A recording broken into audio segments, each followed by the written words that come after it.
Halo semuanya, perkenalkan nama saya Desi. Saya dari Prodi D3 Farmasi, Sekolah Tinggi Ilmu Kesehatan Samarinda, Angkatan 2018.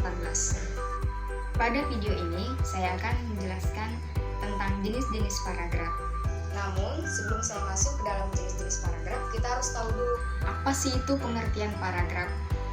Paragraf adalah satuan gramatikal yang lebih besar dan lebih luas dari kalimat.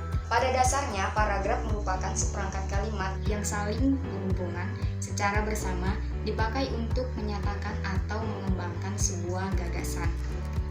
Kita masuk ke jenis-jenis paragraf. Jenis-jenis paragraf dibagi menjadi 3. Yang pertama, berdasarkan posisi kalimat topik.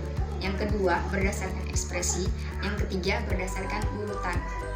Untuk yang pertama, berdasarkan kalimat topik terbagi menjadi 5. Yang pertama, paragraf deduktif. Yang kedua, paragraf induktif. Yang ketiga, paragraf deduktif induktif. Yang keempat, paragraf neratif. Yang kelima, paragraf menyebar. Untuk yang pertama, paragraf deduktif adalah paragraf yang kalimat topiknya terletak di awal paragraf dan diikuti oleh kalimat-kalimat penjelas untuk mendukung gagasan utama.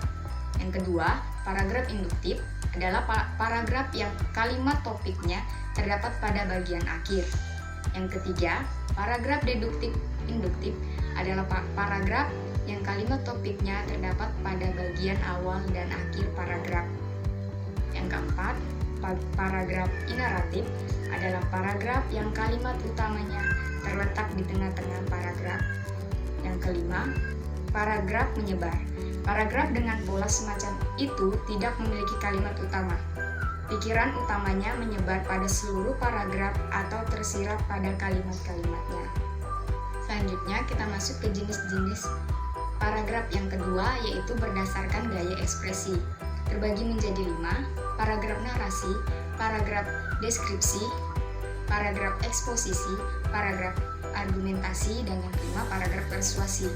Paragraf narasi merupakan ungkapan yang bertujuan menceritakan atau mengisahkan rangkaian kejadian atau peristiwa-peristiwa, baik peristiwa kenyataan maupun peristiwa rekaan atau pengalaman hidup berdasarkan perkembangannya dari waktu ke waktu sehingga tampak seolah-olah pembaca mengalami sendiri peristiwa itu. Yang kedua, paragraf deskripsi berisi gambaran mengenai suatu objek atau suatu keadaan sejelas-jelasnya dengan melibatkan kesan indera. Paragraf ini bertujuan untuk memberikan kesan kepada pembaca terhadap objek, gagasan, tempat peristiwa, dan semacamnya yang ingin disampaikan penulis. Paragraf eksposisi merupakan paragraf yang bertujuan untuk menginformasikan sesuatu sehingga memperluas pengetahuan pembaca. Paragraf eksposisi ini bersifat alamiah atau non-fiksi. Selanjutnya, paragraf argumentasi atau paragraf bahasan adalah suatu corak paragraf yang bertujuan membuktikan pendapat penulis agar pembaca menerima pendapatnya. Dan yang terakhir, paragraf persuasi adalah paragraf yang berisi ajakan. Paragraf persuasi bertujuan untuk membujuk pembaca agar mau melakukan sesuatu sesuai dengan keinginan penulisnya. Kita masuk ke jenis-jenis paragraf yang ketiga, yaitu berdasarkan urutan.